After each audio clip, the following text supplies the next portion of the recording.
Just so you guys know, this is a very special episode of Open House / Comments Show. It is now officially the Open House / Comments Show / Arizona Circle Reaction Comments Show Open House. Feedback grab bag. And we're excited to read some of your comments about the show. If you're not aware, Arizona Circle is a little sketch show that everyone here worked really hard on, and we got a lot of good feedback. We're not gonna integrate any of it because we shot it like almost a year ago, but you know, for season 2. We encourage you to check it out. It's a really cool show. People seem to love it, except for some of the people that you're gonna hear from today. But first, we want you to hear from Muggsy Jeans, or better so, me, because they are a super comfortable jean supplier, stretchy jeans. You ever do that thing where you see a woman in like yoga pants or something, and you go, gosh, I wish I could get in those pants, but not in the way that it sounds. You know, like I wish I could wear those. This is what we got now. We got jeans that feel like yoga pants. They're soft, they're flexible, they're great. They're the sponsor of this episode, and we're gonna hear more from them at the end of the show.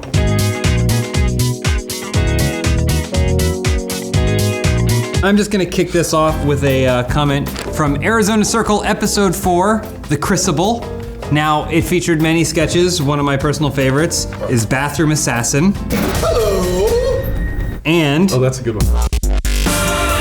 Dr. K12 says, of course the one written by James has some sex swing in it. You got me.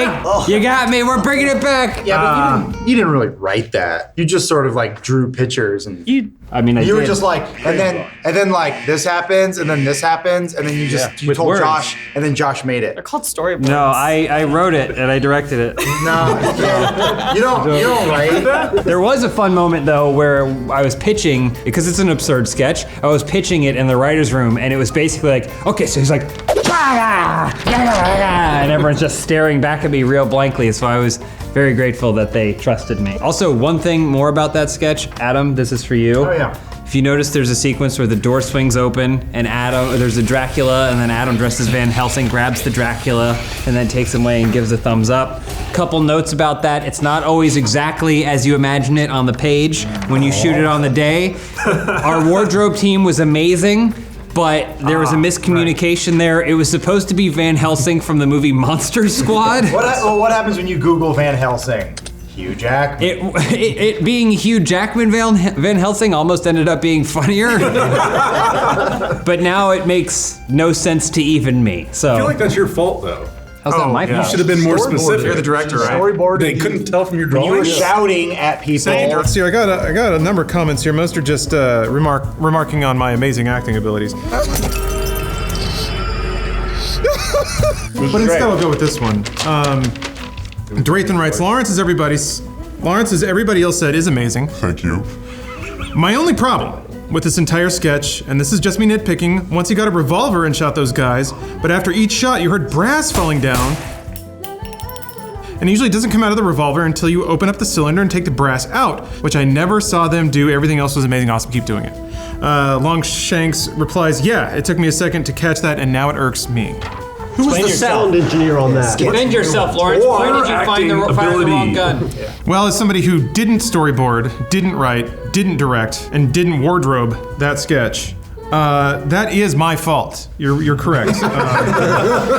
You're the face of the sketch, so they're gonna take it out on you. It's true. Just put it on r/movie details, and then it'll be intentional. We'll fix it for season 2. I didn't want to spoil it, but there's a second shooter. Yeah. This is the key shot. This is the shot that proves there were 2 rivals. What was your motivation for Ted, Lawrence? Huh? What was your motivation for Ted? People want to know. This is my comment. So that actually goes to a weird place. Josh was basically using me to vent out all of his dad issues. That's not a lie. He admitted as much on set. But he imagined this character being kind of like a revenant, just like ghostly and hollow, except that like every time I tried to play it that way, it just didn't really work next to Buck. So I tried to push my vision of it a little bit, which makes the whole scene working kind of like I did everything, if you think about it. So really it was just like I just wanted to play a really fucked up character. So that was it. Thank you, everybody.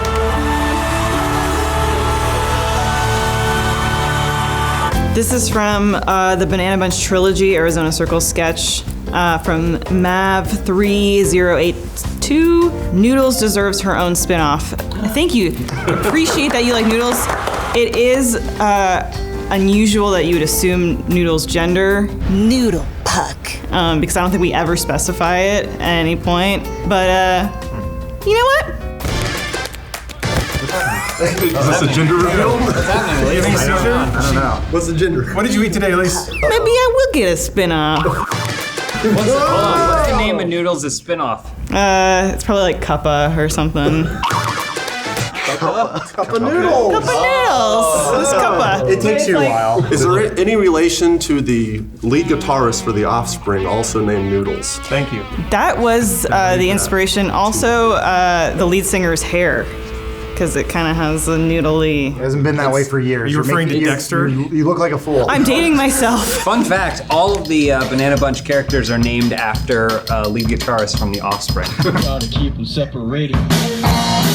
They're all strippers. Yeah, but if you look it up, it What's like his you're name? like, oh right. Is it Dexter details. something? Dexter. Dexter's, Dexter. Yeah. Thank you. That'll do it. I got my comment. This is also from the Bathroom Assassin video. Good sketch.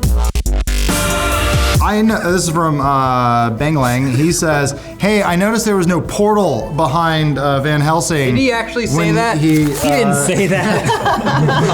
I'm just saying. I got to that set, and they said so. There's gonna be a portal behind you. I will show you the script which exists that says portal. You can write it into anything. So He this gives them a morning, thumbs up, they spiral into it. Adam comes up to me and he's like, "Notice there's no portal in Van Helsing I was section." promised portal. There was supposed to be a portal. Yeah. VFX ran a little bit over, so we had to kill the portal. You have to kill your darlings sometimes. So if you have any issue with that sketch, and it's like, well, maybe, yeah. See, Thumbs up.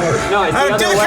Damn it! With the portal and the plate that we shot. at this point, it doesn't matter. It doesn't matter. He's the portal. Hey, you guys. Pull my shoulder. Get up there. All right. This is from 127 Hours, which is episode 3.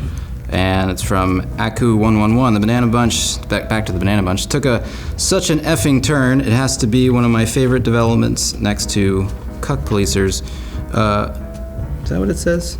Cuck Polices. Me too. Oh man, it really ran the gamut and pulled my heartstrings at the end. Also, a little PSA for you guys. If you ever have bananas that are going bad, don't throw them out. Just make banana bread. You never thought anything great, so great could come from make banana bread. You would never think anything could come. You could never think Big banana got to you. You could never think anything could come so great from rotting fruit. It's amazing. Just make a loaf of banana bread. All right. We're gonna learn that Peak owns like a plantation in Jamaica or something. Gonna have a. I guess I'll go. Bring a Tommy Bahama hat with a cigar. Pick faster, ma. You a Dole Eris? My comment, almost so my voice is also fucked up. From Spider7, this is a quote from Spider7. It says, "Now this is cinema." And do you guys know who said that quote? Scorsese. Scorsese said it. So, We all have access to the doc. damn it. But hey, that means that look out, Marvel. Look out. What else does Scorsese not think is cinema? Banana bread. Banana bread, soft bananas, SpongeBob. Jacob, how's the top of your head so flat?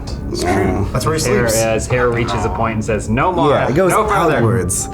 And then it gives up. Yeah, I don't mean to make you self-conscious, but I'm marveling at it. That's okay. It's geometrically perfect, just like the rest of you. I never let anybody sneak up behind me, so nobody ever sees that happening. Yeah, it's anyways, like tattoo flesh. speaking of which, I'm vulnerable right now. Jacob, can you read sorry. read the Scorsese quote, but in your deepest, roughest voice? Your inner world voice.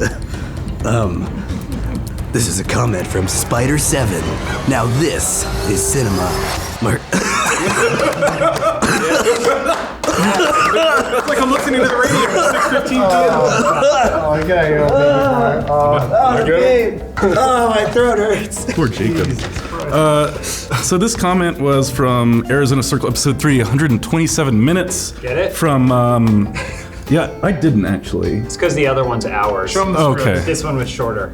All right. It would have made sense if the part. Still don't get it, but Barack Obama commented. This is from 127 Hours, which is episode 3.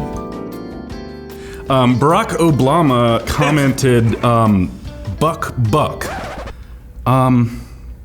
How fucking dare you? Who do you think you are? Where do you get off with this shit? Elise, James, Lawrence, we all worked so hard on this, and you give me fucking buck. Isn't it sad? These are our fans. This is our audience. What would your mother think? Pathetic. Nah. Thanks, Obama. I know there's. Fine. You gotta give me up. Oh, thank you. Well done. Number 4. All right. Is it a Fantastic Four shirt? No, it's Cool, Fantastic Four shirt. Who's your favorite? Mine's Ben Grimm. I like the Rock Man. Me too. Those are the favorites. Wow, cool. Yeah, Best friends. So mine's from episode 1 of Arizona Circle. Had a blast working on Arizona Circle. This is it from episode 1 that says, wow, just wow. The editing in episode 6 of Arizona Circle is simply incredible. Special shout out to whoever edited the Weekend at Bernie's sketch. You're awesome, Ryan. So Who left that comment? Username. Hold on. Yeah, you forgot the username. Oh, wait, hold on. That's not important. Ryan. Oh, I left this comment. That was an honest mistake, honestly, but Maybe it's somebody that's just a super fan of yours and they're pretending to be you. I really appreciate it though. Thanks a lot for leaving that. Thanks for the shout out. And anyway, Wait, thanks for that sketch hasn't aired Gonna yet attack you in a either. second. Yeah. You said it was from episode 6? Yeah, that hasn't gone up. We're on yet. episode 4. Like I said, it was an honest mistake, but I really appreciate you taking the time to leave the comment, and thanks a lot for recognizing the work. Thanks. Well, he's called Appreciate Ryan, it. man of the future. Can I address the commenter? Yeah, please.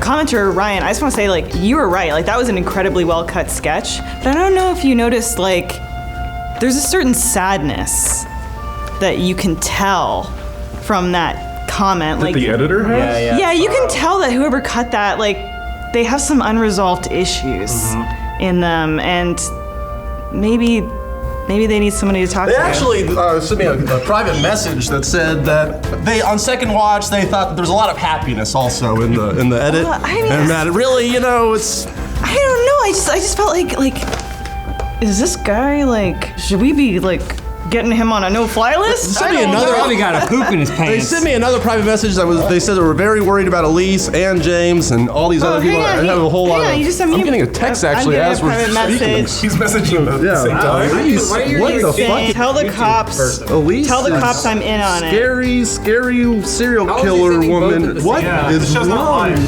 There's only one Who are you? Going into the portal on me again. Oh no! If we get a portal in this and we didn't get a portal in that, I'm gonna be pissed. Wait, hold on. $1 down the drain. Ben Grimm is the thing. Best BFFs. My next comment is just a general comment referring to episode 2. It's from Maddie93 on our Funhaus subreddit. In Arizona Circle, episode 2, for the cucking skit. Come on, cook an order. Skid? Come on. When you, a skit is something a whore does for money. Skid is fake. When you entered Sergeant Bruce's house with Officer Elise investigating the splatter patterns, how did you maintain character? Was this done in the first take? If I saw anyone doing that with such a straight face like Elise did, I would have melted away into a puddle of laughs. I will tell you this, the mustache hides all. I got lots of compliments on that mustache, and I wore a lot of mustaches for this show, but something about it weighs down your face and you feel less like you're gonna laugh at things. Also, that whole scene was played so straight, and no one told me I was gonna walk into a room with Elise doing that. So when you see it is the first time I saw it. I was just like, just move in and here's your blocking, and then they just set Elise up in the room to do it. It's very funny, but I'm a professional, much like Lawrence. This is from Banana Bunch Trilogy, Arizona Circle. YouTube. This is from YouTube. Cream Gravy, which is a great name. I'm more of a fan of Brown myself, but writes, man, Lawrence's acting actually made me shed a few tears. That was some powerful shit. A man is a father first, but I wasn't, and now he's dead. Well, thank you. Funny thing, I always wondered if I could achieve the ultimate in acting, which is crying on command. That is the only thing that separates an actor from an asshole. And luckily, I'm an actor now. Problem was, I was able to do it on set those days, but also I had fake stubble on, so the tears were actually making it streak, so I couldn't. They prevented me from being a sweet actor, unless there's Maybe that's the ultimate in acting. However, allow me to share with you an anecdote like James said. I was able to get the waterworks going, being real sad and stuff, and then there's that shot where I have to walk up to Buck in the graveyard, and I have to, without cracking, walk up to him being really sad and intense, and he looks at me like, it was impossible the first couple of takes. Blaine eventually did me a solid and he mimicked the head movement but didn't do the face, but even then it was still really fucking hard to not crack staring directly at Buck, giving you his innocent eyes. Why was he so tiny in that shot? Unrelated question, Lawrence. You got any of that fake stubble lying around just for no reason? You're too masculine right now, Jacob. Oh, damn it. I got one more. Go ahead, Jacob. Really long. That's a really cute sweatshirt. Deep as possible, Jacob. As deep as possible. Old Flat Top is back. I'm sorry. I'm just joking. I don't care. Dick Tracy, yeah, I found Flat Top. This is also from episode 1 from Wanna Pineapple. They said, I wonder if that was actually Josh's ass. And for some reason in most of the sketches I worked on, I got to look at it from multiple angles. So I can confirm that it was actually Josh's ass, and it was always very well lit. And lots of coverage. Yeah, so you guys get to enjoy more of that. Spoiler alert, I guess, more Josh ass in the future. But yeah, ass. Anyway, somebody get me out of here. His ass? No, I didn't get to touch that, unfortunately. Perfect as it is. Was there ass makeup? Was there? I don't think so. No, I don't think No, so. He got it, anal warts and all. Beautiful as it was. Well, that is kind of a hint, Jacob, that there's going to be more Schlappenfroll in this season of Arizona Circle, perhaps. No. Without spoiling too much like Ryan did. I'm so sorry. But I appreciate you. I appreciate you. You know, you do kind of remind me of Flat Top from Dick Tracy. Oh, thank you. But you should come up with a more original gangster name, like Muggsy. Muggsy jeans are the most comfortable men's jeans ever made. That's no exaggeration. Muggsy's are real jeans that literally feel as comfortable as sweatpants. The magic is in Muggsy's proprietary fabrics, which include a blend of high-tech materials that make these jeans mind-blowingly soft and flexible. Best of all, Muggsy's come in a stylish fit that's not too baggy, but not too light, so you can look even better than you feel. If you want comfortable jeans that look good, Muggsy jeans are for you. The guys at Muggsy are so confident you'll love them, they offer free USA shipping and returns, so your comfort is 100% guaranteed. Do your legs a favor. Grab your own pair of the jeans that are sweeping the nation by heading to Muggsy.com. That's MUGSY.com. And use code OPENHOUSE for 10% off. Again, that's Muggsy.com and use code OPENHOUSE for 10% off. Portals were a bad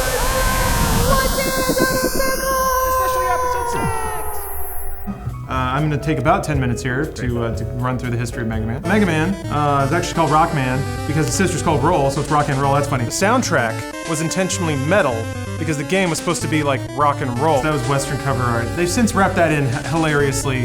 There's bad cover art Mega Man. It's in Marvel's Capcom. So there you go. You're entertained.